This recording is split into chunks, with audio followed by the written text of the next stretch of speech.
اور اب اس کے ساتھ ہی ناظرین آپ کو بتائیں کہ anti woman harassment and violence cell Chiniot کی ماہ نومبر کی کارکردگی کی رپورٹ جاری۔ ماہ نومبر میں anti woman harassment and violence cell Chiniot کو 40 سے زائد درخواستیں موصول ہوئیں۔ مزید اسی حوالے سے بات کرنے کے لیے ہمارے ساتھ لائن پر موجود ہیں چنیوٹ سے ہمارے نمائندے وسیم خان دورانی۔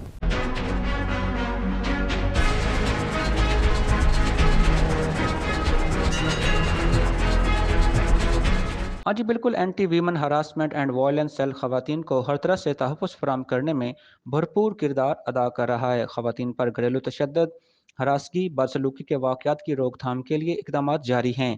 Incharge anti women harassment and violence cell sub inspector Laraib Shahid نے گفتگو کرتے ہوئے کہا کہ گزشتہ ماہ نومبر میں anti women harassment and violence cell کو 40 سے زیادہ درخواستیں موصول ہوئی ہیں، جن میں گھریلو تشدد، میاں بیوی کے درمیان لڑائی جھگڑے کی 20 سے زیادہ درخواستیں موصول ہوئی ہیں۔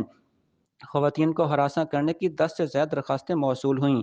تمام درخواستوں پر حسب ضابط کارروائی عمل میں لاتے ہوئے خواتین کی داد رسی کو یقینی بنایا جا رہا ہے۔ انہوں نے مزید کہا کہ خواتین کسی بھی ایمرجنسی صورتحال میں women safety app, Punjab police app, public app یا ایمرجنسی نمبروں سے مدد حاصل کر سکتی ہیں۔ جی